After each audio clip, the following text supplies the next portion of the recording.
Hi, I'm Craig Sigel, the mental toughness trainer for youth sports. I'm here to tell you how to get over high school sports injuries with a case study of mine. Nancy was a strong and aggressive volleyball player, and she loved the competition of big tournaments. She started playing at age 12, and her coaches knew right away that they had something special in her. On one night during a game, she dove for a save, and she injured her ankle. And as she stood up, she found she could not stand on her foot. And with tears streaming down her face, she was helped off the court. Now, having always been tough as nails, she thought she'd be back within a few weeks, but as it turned out, she ended up missing the rest of the season. As the reality of her situation sunk in, her spirits really took a big dive.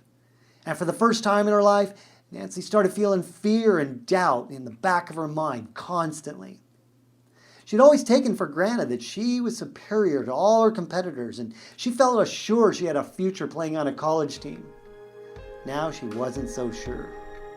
See, she'd put a lot of stock in her identity as a top-notch volleyball player, and having it literally disappear overnight was shocking and traumatic. She was frustrated she couldn't play and worried if she'd ever be able to come back at all. Parents, this is perfectly normal from this type of injury or experience.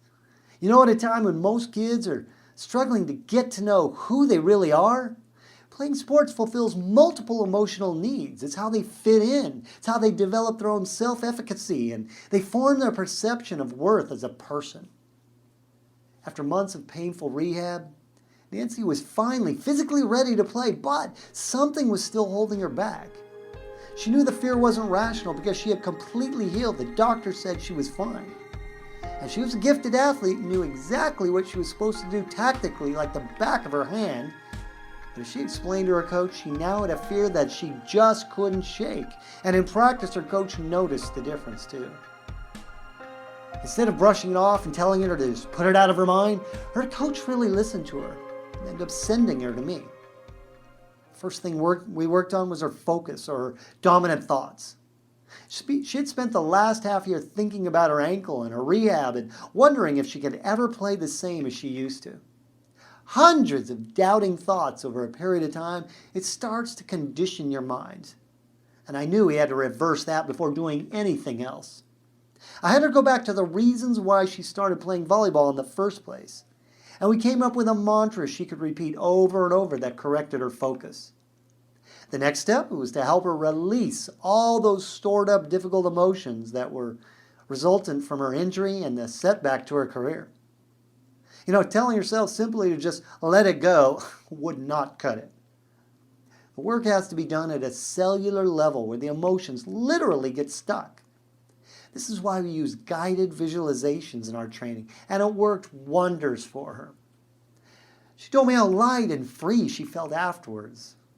By working to clear her mental interference and teaching her an effective mental rehearsal process to literally see herself achieving her goals, she told me that she felt like she had pushed the reset button in her mind.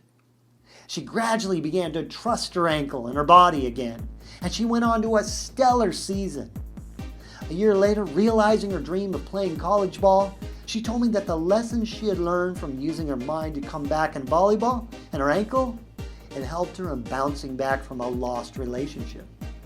She was so excited about all this that she was now teaching other players the tools she learned for herself, and her coach had called her out in front of her teammates for that leadership. She became very popular in school and on the team as a result of all this. And having worked with hundreds of kids and adults in person and through our online Mental Toughness Academy, I've found that all athletes experience major difficulties like this. Fears, doubts, and setbacks in their sport. And how they come through it all, or not, has far-reaching lifelong effects on all aspects of their life. Doubt, worry, fear, they don't just stay locked in the sports arena, they creep into all areas of our lives. And it's crucial to address these fears and setbacks as soon as possible so they don't become lifelong issues that hold your athlete back in other areas of their life. Go to sportsmentaltoughness.com to get your free video training and guided visualization MP3 on how to perform under pressure. I'm Craig Sigel, the Mental Toughness Trainer.